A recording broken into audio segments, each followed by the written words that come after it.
Hello and welcome to the fastest show on Indian television, Overdrive. Now, for over 40 years, a single company's products have redefined the outrageous car space.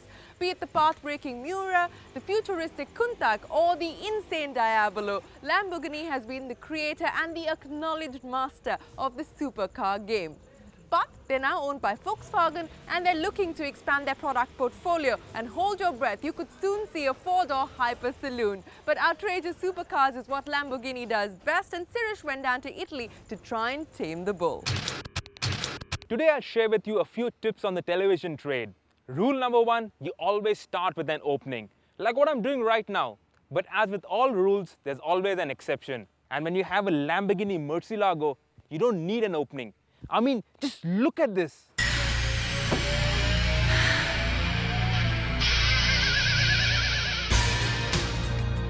Nothing, not Ferraris, not Porsches, not even Bugattis, evoke such raw, primal feelings of lust as the Murcielago.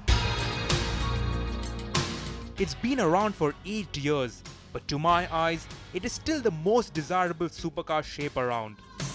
These are classic proportions, long, impossibly low and insanely wide, and the LP640 has not a trace of fat.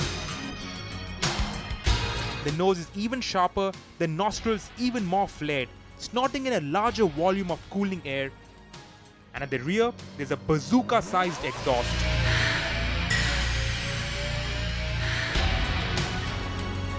This was the first Lambo after the Audi takeover, and though work was well underway by then, I suspect a lot of the early conversation between the Germans and the Italians went like this.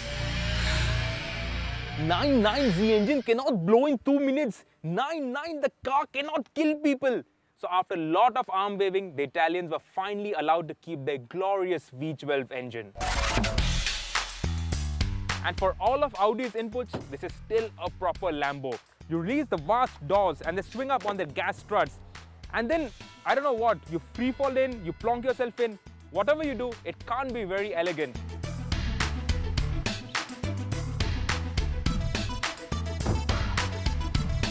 Yeah, right, this is a proper supercar. And like all proper supercars, these seats show a complete disregard for the shape of the human body. And for the size this thing occupies, I mean, the space is extremely tight. 6-footers will struggle to fit in. And like all supercars that you've read about, rear vision is non-existent. You would need a manservant to guide you while you're reversing.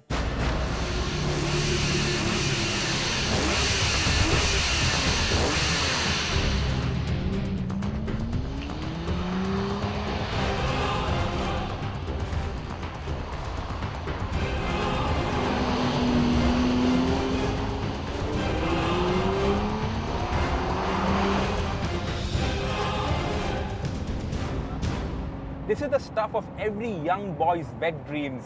When I was a kid, when I was growing up, I had a Lamborghini Diablo on my wall. And I thought it was the most insane, most lunatic supercar in the world. I always dreamed, always longed to drive a Lamborghini. And now, finally behind the wheel, all those dreams are coming true. And it's just what I imagined it to be. Looks insane, sounds insane, goes like stink. This is a proper Lamborghini. The exhaust note is the single most heroic sound in the entire universe. You don't start the engine, you light a match to a smouldering pyre of mechanical, induction and exhaust noises. Cross 3,500 revs and the hairs on the back of your neck stand on end. Headbutt the 8,000 RPM redline and the nuclear explosion behind your head makes your ears bleed. As with all Lamborghinis, the heart of this car is the engine, and this one gets a 6.5-liter V12. It traces its roots back to the Countach of 1973, but this engine makes 640 horsepower. Think about it, 640. To give you a benchmark, this has 6 times the power as our Honda City, and we say the Honda City is mighty quick. What would you call this car? It does 0 to 100 in 3.4 seconds.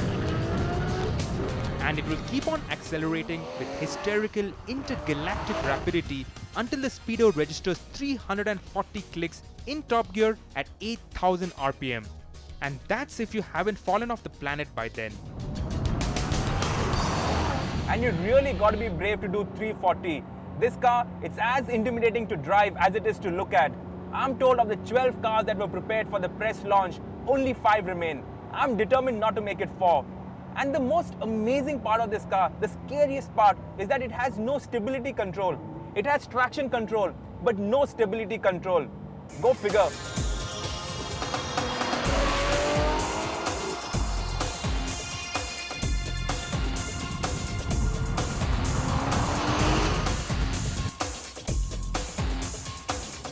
To drive, this is a proper Lamborghini.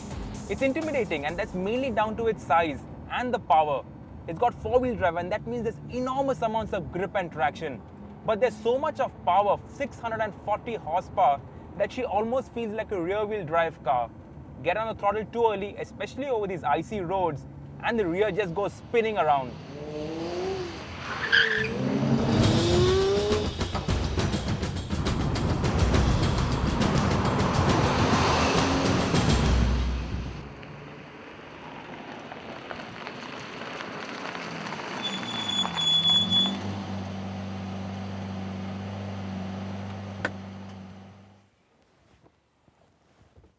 There's nothing rational or sensible about the Murcielago.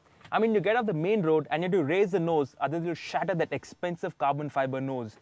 And then there's getting out, which is far from easy. But then that's what makes this so thoroughly, so exquisitely addictive. You don't use this to go to the golf club because there's no space for golf clubs. And you don't ask about its fuel efficiency because in half a day, we almost run out of fuel. It costs 1.6 crores, which is an eye-watering amount of money. But then this is not an everyday supercar. For an everyday supercar, you buy the Gallardo. You want a car for a very, very special occasion, you buy the Murcielago. Many people have told me that Lamborghini still makes the best supercar on planet Earth. I'm too scared to offer an argument.